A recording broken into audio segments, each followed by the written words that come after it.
नमस्कार फ्लेवरफुल रान्नाय आरो एक नतून भिडियो देखबार जन्य सबाइके स्वागत।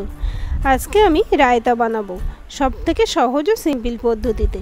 ताहले देखे निन घरोया भावे रायता बानानोर पद्धति।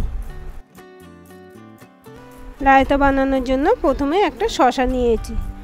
शशाटाके एइभावे केटे एकटु घषे नेब, ताहले अनेक समय तेतो थेके जाय शशा, एरकम घषे निले आर तेतो लागबे ना। शशार खोसा छाड़िए नेब।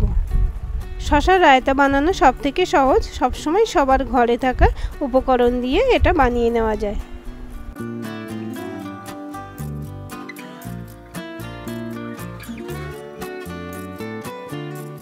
একটা গ্রেটারের সাহায্যে গ্রেট করে নেব। আপনারা চাইলে এটা ছোট ছোট করে কুচি করেও নিতে পারেন,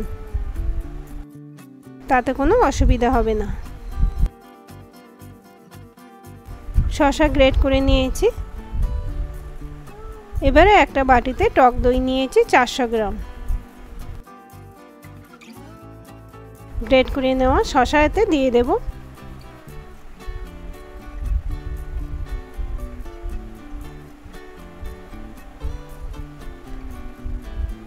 দিয়ে দিচ্ছি দুটো কুচানো কাঁচা লঙ্কা। কাঁচা লঙ্কা অবশ্যই আপনাদের টেস্ট অনুযায়ী দেবেন, কম বেশি। আর একটা কুচানো পেঁয়াজ দিচ্ছি।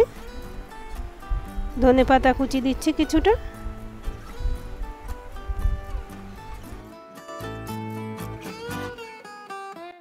দিয়ে দিচ্ছি পরিমাণ মতো লবণ। অল্প একটু বিট নুন। 1 চামচ গোলমরিচ গুঁড়ো। আর দিচ্ছি 1 চামচ জিরে ভাজা।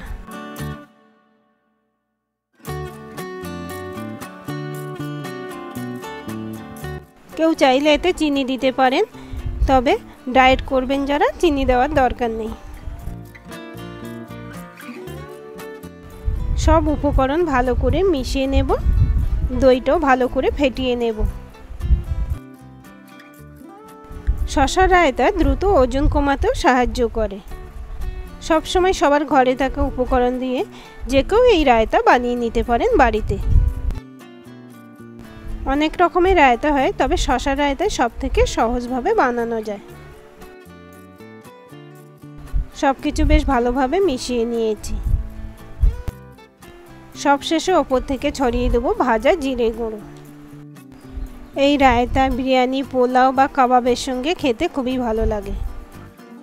আজকের এই রায়তা রেসিপি আপনাদের ভালো লাগলে লাইক করবেন, আর আমার থেকে এরকম আরও রেসিপি পেতে চ্যানেলটি সাবস্ক্রাইব করে রাখবেন।